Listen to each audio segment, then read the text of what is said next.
Welcome to the deep dive. Today we're exploring a really powerful poem from South Africa. That's right. It's Motho ke Motho ka Batho Babang by Jeremy Cronin. Quite a title. And the poem itself, it sort of reveals this incredible secret, doesn't it, about how people connect, even in the toughest situations. Exactly. It's not just, pretty words on a page. It's a real window A window into apartheid-era South Africa. Yeah. A specific time, a specific, very harsh place. Mm. It speaks volumes about, resilience, human connection. And the poet Jeremy Cronin, born 1949, right? So he grew up as apartheid was really taking hold. Yeah. And his background, Catholic upbringing, sense of justice, it all fed into his later activism. He became involved with the Communist Party, the ANC, even served as a member of parliament later on. But that activism came at a cost. His politics led to his imprisonment. Which is crucial context for this poem. Absolutely. He wrote a lot of his most sort of impactful work after being released. This poem comes directly from that experience, that knowledge. And the title again, Motho ke Motho ka Batho Babang. It's Sotho. Yes, a direct translation. It means a person is who he is because of other people. That immediately makes you think of Ubuntu, that whole philosophy. Exactly. Interconnectedness, shared humanity. It's right there in the title. And the poem setting, a prison, a place he knew firsthand. Right. So our mission today, really, is to unpack how this poem uses that setting, that experience, to tell a story. A story about hidden communication. In communication, yeah, and resilience, and just the sheer strength of human connection when everything's trying to break it. How tiny actions can mean so much. Okay. Well, to really get into it, I think we need to hear the poem first. Let's listen. By holding my mirror out of the window I see, clear to the end of the passage, there's a person down there, a prisoner polishing a door handle. In the mirror, I see him see. My face in the mirror. I see the fingertips of his free hand, bunched together as if to make an object the size of a badge, which travels up to his forehead, the place of an imaginary cap, a warder. Ah. Two fingers are extended in a V and wiggle like two antennae. He's being watched. A finger of his free hand makes a watch hand's arc on the wrist of his polishing arm, without disrupting the slow, slow rhythm of his work. Later. Maybe later we can speak. Hey, what make Jedar? A voice from around the corner. No, just polishing, boss. He turns his back to me. Now watch. His free hand, the talkative one, slips quietly behind. Strength, brother, it says. In my mirror. A black fist. Okay. Wow. So much happening in such a short space. Let's unpack it. Just literally what's going on. So we have our speaker who's clearly a prisoner. He's using a mirror. Pretty clever, right? To look out his cell window. Right. And he sees another prisoner. Yeah, down the passage, polishing a door handle. And through the mirror, their eyes meet. But it's, like you said, much more than just seeing. It's this secret conversation starting out. Exactly, all through hand gestures, reflected in the mirror. And Cronin gives us those little explanations in brackets. The bits in parentheses, yeah, like a translation key. Almost, yeah. They tell us what the gestures mean right then and there. So what do those bracketed bits tell us about the, atmosphere? The risk involved? Oh, straight away you feel the tension. It's thick. That first gesture, mimicking a badge or a cap. This means a warder. Right. Danger nearby. Yeah. Then the two fingers, the antenna. He's being watched. Yeah. So it's not just communication. It's like high-stakes information sharing for survival. But at the same time... There's something else. Well, yeah.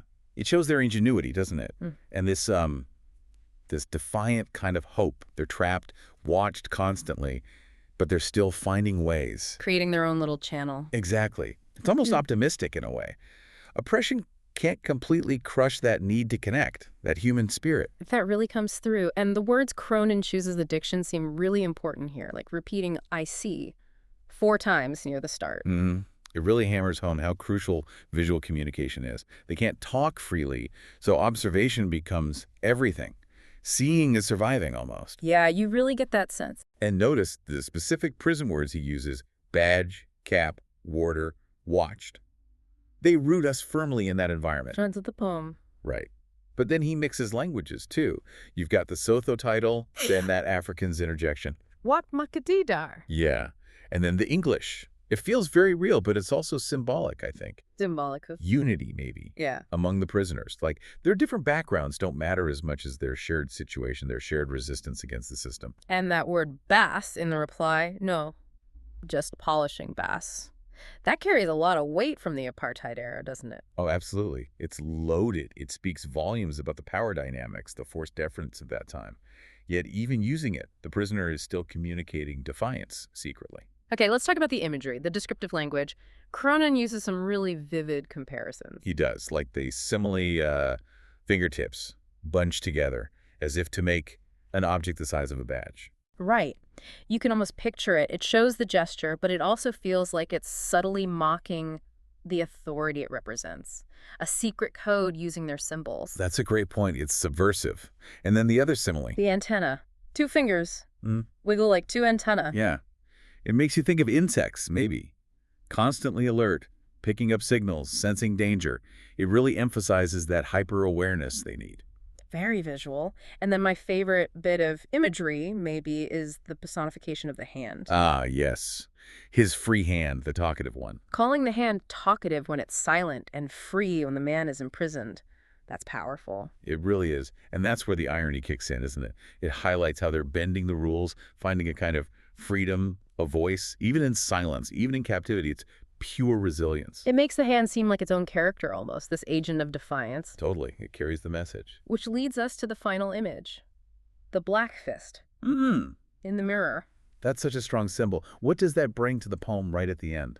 It's the climax, isn't it? The punchline, almost, but deadly serious. The black fist. It's universally recognized. Power to the people. Resistance. Solidarity. Exactly. It's a silent shout. It says, we're still here. We're strong together. It condenses that whole struggle for dignity into one potent image. It's about enduring strength, determination, a promise almost. And the mirror itself is symbolic too then, not just a tool. I think so, yeah. It's like those extra set of eyes you mentioned. It enables the connection, the survival, reflects reality, but also reflects the resistance back at them. So, bringing all these pieces together, Hmm. the secret signs, the language mix, the similes, the irony, that final fist, how do they combine to deliver the main message? What are we really meant to take away from this? I think the core message comes right back to that title. Motho ke Batho Babang. A person is a person because of other people. Ubuntu. Ubuntu, exactly. The poem is a living example of it. Faced with conditions designed to dehumanize, to isolate, what saves them? Connection, communication, supporting each other. Even in these tiny secret ways. Especially in those ways. It shows that the need to connect is fundamental. It's about resisting being broken, finding ways to hold on to your humanity, your hope, their ingenuity, their brotherhood. It's all a testament to that spirit. So in summary, Motho ke Batho Babang is this incredibly powerful piece about the human spirit. How it finds ways to connect, to resist, even under extreme oppression. It teaches us about solidarity, about the cleverness that comes from necessity. and about those small, quiet acts of defiance. Exactly, those acts that keep hope burning. It's a striking reminder, isn't it, that even when normal communication is impossible, that human drive to connect just finds another path. A mirror, a hand signal. It finds a way. It's inspiring, really, Yeah. how much meaning can be packed into so little. Yeah. And it really embodies that Ubuntu spirit. It leaves you thinking, doesn't it? What does it really mean to be a person because of other people, especially when the world tries to pull us apart? And maybe, what creative ways can we find to connect when the usual ways are blocked? That's a great thought to end on. Well, that's all for today's deep dive. We hope this look at Jeremy Cronin's poem gave you something to think about. Hit like if it resonated with you, and subscribe for more deep dives to come.